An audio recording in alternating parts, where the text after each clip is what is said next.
معاشرے کا حال یہ ہے کہ جب بچہ گندی بات کرتا ہے, کوئی گالی بکتا ہے, تو ماں باپ بڑے خوش ہوتے ہیں اور گھر میں اسی کو دہرانے کے لیے کہتے ہیں, مگر وہ ماں باپ بھولتے ہیں کہ آج اس بچے نے ایک مرتبہ گالی دی ہے, بڑا ہو کر وہ تمہیں بھی گالی دے گا. کیونکہ تربیت نہ ماں باپ کی رہی, جب ماں باپ ہی عیاش اور بے پردگی کا شکار ہو جائیں اور ماں باپ خود گالی دینے لگ جائے اور نشہ کرنے لگ جائے اور ماں بے پردہ سارے محلے میں اور سارے بازار میں بے پردہ گھومتی رہے, تو ظاہر سی بات ہے بچوں سے نیک ہونے کی توقع کرنا یہ سوائے بے وقوفی کی اور کوئی بات نہیں. اور یہ بات ہمارے معاشرے میں آج پائی جاتی ہے کہ ایک وقت تھا کہ جب کوئی بات ہوتی تھی تو لوگ, پڑوسی تو بہت دور کی بات ہے, محلے کے بڑے آدمی سے ڈرتے تھے. ایک نوجوان کو اگر کوئی غلط عادت لگ جائے, مثال کے طور پر اگر اسے سگریٹ پینے کی عادت لگتی تھی تو وہ اپنے پورے علاقے سے کہیں دور جا کر چھپکے سے سگریٹ پیتا تھا, وہ بھی ادھر ادھر دیکھتے ہوئے کہ گھر کا چھوڑیے محلے کا کوئی شخص دیکھ نہ لے. کیونکہ والدین کی تربیت کا عالم یہ تھا. آج بچہ باپ کے سامنے سگریٹ پیتا ہے, باپ کے سامنے گٹکا کھاتا ہے, باپ کے سامنے شراب پی کر آتا ہے اور باپ کچھ نہیں کہہ پاتا. وجہ یہ ہے کہ باپ نے بچپن میں تربیت بچے کی ویسی نہیں کی. اگر والدین اپنے بچوں کی تربیت صحیح سے کرتے, ماں اپنی بچی کو بچپن سے پردے کی عادت ڈالتی اور خود بھی پردے میں رہتی, تو آج شاید یہ دن پیدا نہیں ہوتا. مگر معاملہ یہ ہوا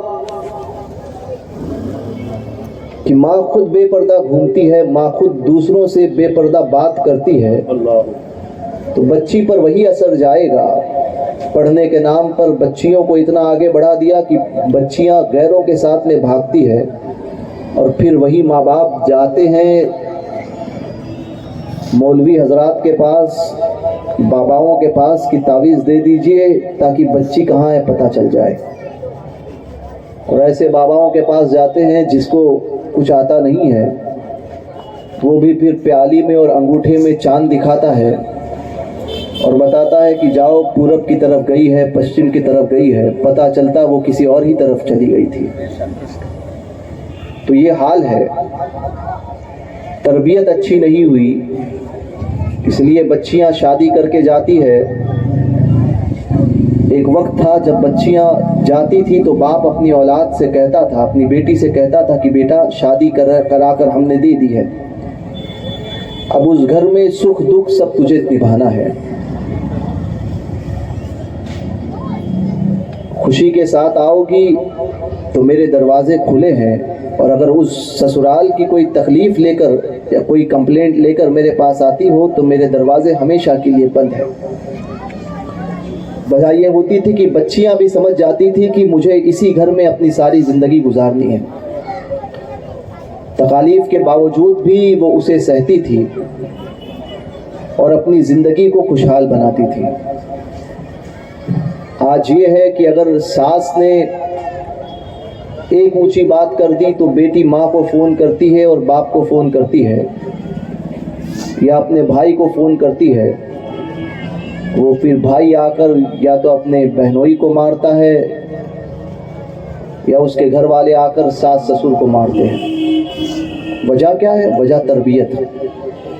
بہت اچھی بات ہو رہی ہے. ماں باپ نے کیا بات ہے بیٹیوں کو شے دے دی کہ نہیں جو چاہے کرو ہم ہیں, مگر وہ بھول گئے کہ تمہیں بڑھاپا آ چکا ہے, تم ایک دن مر جاؤ گے, اور یہ جو بھائی تمہارے لیے اتنا تڑپ رہا ہے یہ بھی ایک دن تمہیں اپنے گھر سے نکال دے گا. بوجھ بن کے رہ جاؤ گی تم. اس سے بہتر تھا کہ اپنے شوہر کے گھر میں عزت کے ساتھ رہتی. چونکہ تربیت ایسی نہیں ملی, اور پھر مائیں اور عورتیں جاتی ہیں باباؤں کے پاس اور یہ تربیت یہ کہتی ہیں کہ شوہر کو قبضے میں کرنے کا کوئی تعویذ دے دو، ننند کا منہ بند ہو جائے، ساس بیمار پڑ جائے، اور پھر اسی چکر میں اپنی زندگی بھی برباد کرتی ہے اور آخرت بھی برباد کرتی ہے. کیونکہ اللہ پاک نے، اور ایسے باباؤں سے بھی ہے کہ اگر اس طرح سے کوئی تعویذ مانگنے آئے تو دینا جائز بھی نہیں ہے. شوہر کو بیوی پر حاکم بنایا گیا، نہ کہ بیویوں کو شوہر پر. چونکہ شوہر کے گھر سے بھی وہ تربیت نہیں ملی تھی. یہاں سے بھی غلطی ہوئی، وہاں سے وہ غلطی کہ ساس نے اپنی بہو کو کبھی اپنی بیٹی سمجھا ہی نہیں. اگر وہ بیٹی سمجھتی تو یہ معاملات پیدا نہیں ہوتے، اور بیٹی نے بھی اپنی ساس کو کبھی اپنی ماں سمجھا ہی نہیں. تو بیلنس دونوں برابر، دونوں طرف سے ہونا چاہیے. بہرکیف یہ تربیت کا معاملہ ہے. وہ ماں باپ جو اپنے بچوں کو زندگی بھر پڑھاتے لکھاتے ہیں، ماں اپنی جوانی بھول کر اس بچے کو بڑا کرتی ہے، اور باپ بڑھاپے کی دہلیز پر پہنچ جاتا ہے اپنے بچوں کی خواہشات پوری کرتے کرتے. اولاد ہونے کے بعد میں باپ اپنی خواہشات کو پورا کرنا چھوڑ دیتا ہے کہ اپنے بچوں کی خواہش پوری کروں، اور اسی میں وہ خوش ہوتا ہے. مگر وہی بچہ جب شادی ہوتی ہے تو اس ڈھلنے والی جوانی کی دلہن کے سامنے ایسا لٹھو بن جاتا ہے کہ اب اس کو اس کے ماں باپ بوجھ لگنے لگتے ہیں. وہ بیوی بھی اس کو ایسا قبضے میں کرتی ہے کہ کہتی ہے کہ ہمارے ماں باپ نے ایسا کیا ویسا کیا، اور پھر وہی لڑکا جس کے اوپر ماں باپ نے ساری زندگی خرچ کر ڈالی تھی، وہ ماں باپ کو بوجھ سمجھ کر گھر سے باہر نکالتا ہے. وجہ کیا؟ وجہ یہی ہے کہ تربیت. بچپن میں ماں اگر باپردہ ہوتی اور تربیت کے ساتھ اپنے بچوں کو پالتی، کیا بات ہے، واہ واہ واہ، تو یہ حال نہیں ہوتا. جلوس کے نام پر دیکھا ہوں میں نے، جلوس کے نام پر بے حیائی کا جو ماحول ہوا ہے. اللہ اکبر، اللہ اکبر. نام نکالتے ہو غوث پاک کا جلوس ہے، جلوس نکلتا ہے حضور کے نام سے. وہ بے پردہ عورتیں جو اس رسول نے تمہیں پردے کا حکم دیا، کیا بات ہے، وہ جلوس کے پیچھے پیچھے چلتی ہوئی. ابھی میں کل ورلی جا رہا تھا، ورلی سے آگے بڑھ رہا تھا، واپسی میں ملاڈ میں تھا، ملاڈ سے واپسی میں ورلی پر پہنچا تو حیران ہی ہوئی کہ جلوس نکل رہا ہے، نوجوان ہے، اور نوجوانوں کے پیچھے عورتوں کا ایک میلہ لگا ہوا ہے. اب بتائیے اس جلوس میں بغیر بجائے آپ کو کوئی اچھا اجر ملے، آپ نے گناہ کا کام کیا اور نام لگاتے ہو غوث پاک کا. پھر یہی دیوبندی وہابی، یہی بد مذہب اسی بات کو دکھاتے ہیں، دیکھو سنی یہ کرتا ہے. پہلی بات تو اس کا سنیت سے کوئی تعلق نہیں. جلوس کے نام پر ایک تماشا کھڑا کر دیا. وہ نوجوان جو ڈی جے کے نام پر غوث پاک کا جلوس ہے اور اس میں ناچتے ہوئے جانے والے وہ نوجوان یہ بھول گئے کہ غوث پاک نے اس کا درس کب دیا تھا. کیا بات ہے، بڑے پیر کے نام پر یہ بے حیائی کا ماحول تیار کر دیا، اور سوچتے ہو کہ غوث پاک اس سے راضی ہو جائیں گے. اللہ اللہ اللہ. تو بالکل نہیں، بلکہ غوث پاک کے عتاب کا شکار بنو گے. جس چیز کی شریعت اجازت نہیں دیتی، اگر وہ کام تم اور ہم کریں گے، اس کام کے کرنے سے سوائے عذاب الہی کے اور کچھ نہیں ہوگا. اللہ کی پناہ. بہرکیف اللہ ہدایت دے. سوچنے کا موقع ہے، لمحہ فکریہ ہے. وجہ کیا ہے؟ کیونکہ تربیت